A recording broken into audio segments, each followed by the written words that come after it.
जय हिंद दोस्तों। जैसा कि कल हमने आपको बताया था कि अब इजराइल और ईरान के युद्ध में अमेरिका की एंट्री हो चुकी है।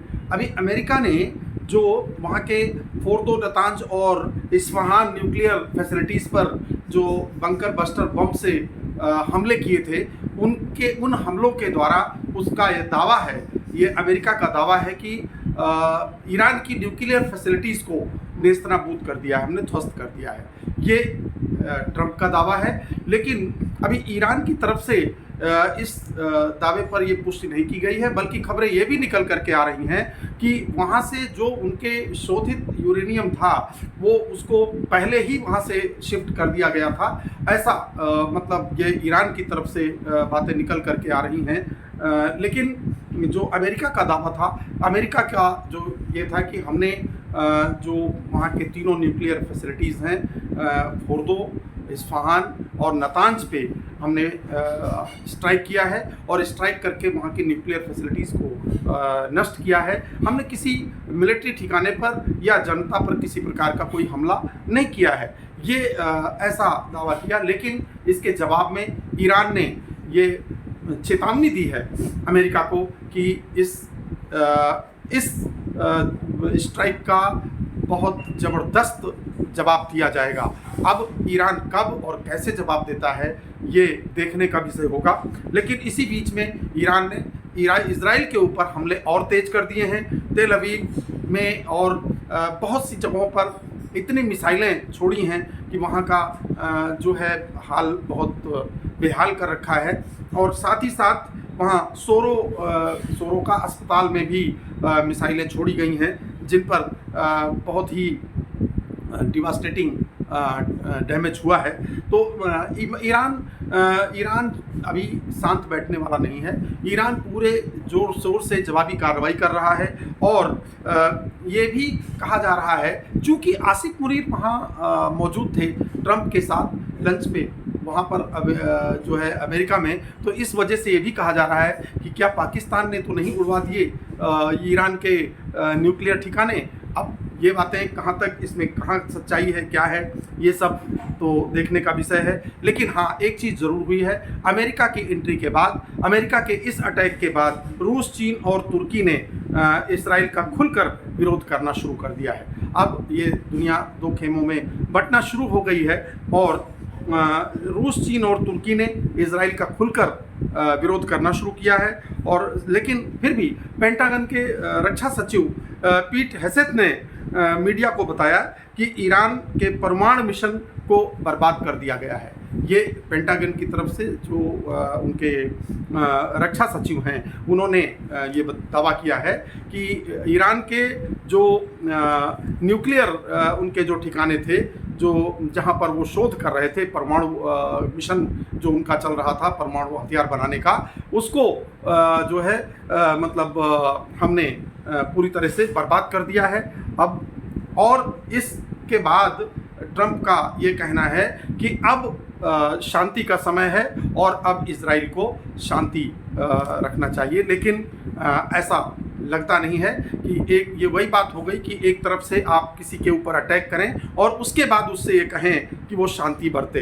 ये शांति बरतने का समय नहीं है। हाँ, इस समय भारत ने अब तक 827 कल तक 827 अपने नागरिकों को वहाँ से निकाल लिया था ईरान से।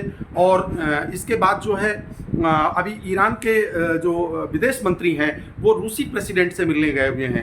अब देखने वाली बात ये होगी कि व्लादिमीर पुतिन का इस पर क्या रुख होता है और वो किस तरह से अब अपनी इस पर सहमति या प्रतिक्रिया देते हैं, क्योंकि ईरान के जो विदेश मंत्री हैं वो उनके साथ बातचीत करने गए हुए हैं। और ईरान ने इजराइल पर हमले, इसी बीच ईरान ने इजराइल पर हमले भी तेज किए हुए हैं और साथ में उधर व्लादिमीर पुतिन से भी मुलाकात करने विदेश मंत्री गए हुए हैं। तो अब रूस क्या इसमें शामिल होगा, ये देखने वाली बात होगी। और अमेरिका ने इसी बीच ईरान को बहुत ज़बरदस्त चेतावनी दी है और ये कहा है कि अगर अब ईरान ने कोई हमला किया, क्योंकि अभी जैसे कि ईरान ने ये कहा था कि हम इसका जवाब जरूर देंगे, तो ये जवाब अगर ईरान अमेरिका को देता है तो मिडिल ईस्ट में जो भी अमेरिकी अड्डे हैं उन पर वो अटैक कर सकता है। अगर ऐसा करता है तो इस युद्ध की जो है विभीषिका और भी बदल सकती है, क्योंकि अमेरिका भी एक बहुत जोरदार चेतावनी ईरान को दे रहा है कि अब वो शांति का रास्ता अपनाए। और अगर साथ में ये भी है कि देखिए, अगर मौजूदा शासन, ट्रंप का एक और कहना है कि अगर मौजूदा शासन ईरान को महान नहीं बना सकता तो सत्ता परिवर्तन क्यों ना किया जाए। ये अब बात, पहले जब बात ये थी कि वहाँ की न्यूक्लियर जो परमाणु बम बनाने की जो उनकी योजना है उसको नेस्तनाबूद किया जाए, लेकिन अब उससे बात आगे बढ़ करके यहाँ तक पहुँच गई है कि अगर ईरान को मौजूदा शासन ग्रेट नहीं बना सकता तो क्यों ना वहाँ पर सत्ता परिवर्तन किया जाए। इसका मतलब, और उसका नाम उन्होंने दिया है मीगा, मेक ईरान ग्रेट अगेन। जैसे उन्होंने अमेरिका के लिए मागा कहा था, उसी तरह से ईरान के लिए उन्होंने बोला है मेक ईरान ग्रेट अगेन। तो अब देखना यह है दिलचस्प कि आगे और क्या होता है। इसी बीच दोनों तरफ से, ईरान की तरफ से भी और इजराइल की तरफ से बहुत ही ज़बरदस्त हमले किए जा रहे हैं। ईरान भी अपनी मिसाइलों के द्वारा इजराइल पर, चाहे वो तेल अवीव हो चाहे दूसरे जगह हो, वहाँ पर नागरिक ठिकानों पर भी हमले हो रहे हैं और अस्पतालों पर भी हमले हो रहे हैं। और उसी तरह से जवाब में इजराइल की तरफ से भी जो है हमले तेज हो रहे हैं। अब इसमें देखना ये होगा कि क्या अमेरिका के ऊपर किसी प्रकार का हमला ईरान की तरफ से होता है और उसके जवाब में फिर अमेरिका क्या करता है, ये देखना होगा। उधर से रसिया की तरफ से क्या सिग्नल मिलता है और जो कंट्रीज़ हैं उनकी तरफ से क्या सिग्नल मिलता है। जब ये अमेरिका ने, जब ट्रंप ने ये बात कही है सत्ता परिवर्तन वाली, तो उसमें कुछ विरोधाभास इनके सहयोगियों में भी हैं। कुछ लोगों को ये बात पसंद नहीं आई है, लेकिन अभी खुल करके ये बातें किसी ने कही नहीं है। अभी आगे आने वाले समय में देखना होगा कि कौन किस तरह के बयान देता है। इसके साथ ही आगे आने वाले वीडियोस में हम आपको और भी अपडेट देते रहेंगे। आपसे सभी से ये गुजारिश है कि कृपया इस चैनल को सब्सक्राइब करें, शेयर करें, लाइक करें और अपना सपोर्ट करें, जिससे कि आप तक हमारे वीडियोस जल्द पहुंचते रहें। इसके साथ ही जय हिंद, जय भारत, वंदे मातरम।